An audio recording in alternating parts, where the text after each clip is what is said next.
Activité 2. Il s'agit en fait, à travers cette activité, d'étudier des fonctions particulières, des fonctions qui ont une formule du type f de x égale x au cube plus un certain nombre de fois x. Donc x au cube plus 3x, x au cube plus 8x, x au cube moins 0,5x. Ici, un nombre quelconque. On va chercher dans cette activité une règle pour déterminer ou pour arriver à donner les variations, le tableau de variations de ces fonctions assez facilement. On commence avec des exemples. On nous donne deux fonctions qui sont dans cette famille, x au cube moins 4x et x au cube plus 2x. La première s'appelle f, la deuxième s'appelle g. On nous demande d'étudier les variations de ces fonctions. Donc là, étudier les variations d'une fonction, c'est pas simplement lire graphiquement les variations, c'est démontrer algébriquement ces variations. Et je vous laisse mettre pause et déterminer seul les tableaux de variation des deux fonctions.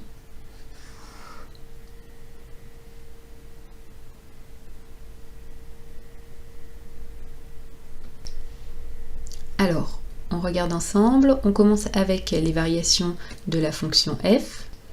Donc première étape, on trouve la fonction dérivée de f. F est dérivable sur grand R, c'est une fonction polynôme, et sa fonction dérivée, c'est donc f' de x égale dérivée de x au cube 3x, dérivée 3x au carré, pardon, et dérivée de moins 4x, on garde le moins 4, dérivée de x c'est 1, donc 3x au carré moins 4 fois 1, 3x au carré moins 4.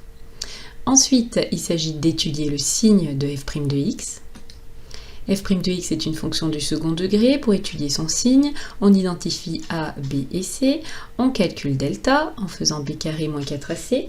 Si vous ne vous êtes pas trompé, vous avez trouvé 48. Il y a donc deux racines.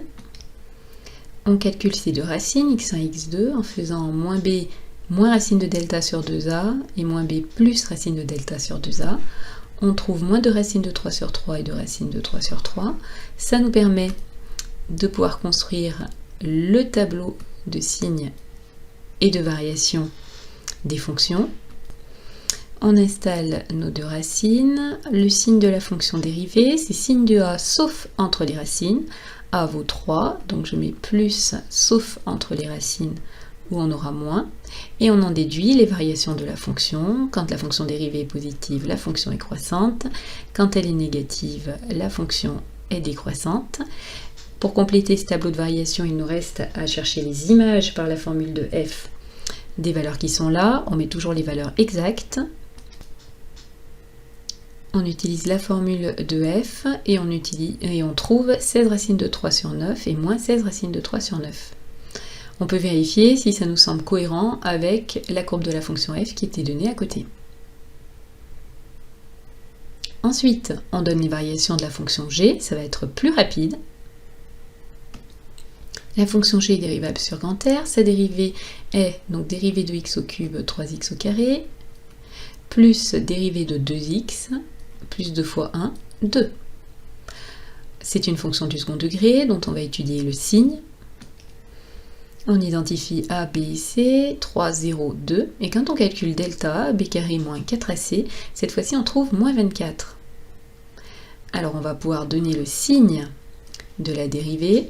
Si le discriminant est négatif, ça signifie que le signe de la fonction, celle qui est là, g', est toujours donné par a. Une fonction du second degré, quand on veut faire son tableau de signes, s'il n'y a pas de racine, le signe c'est toujours celui de a.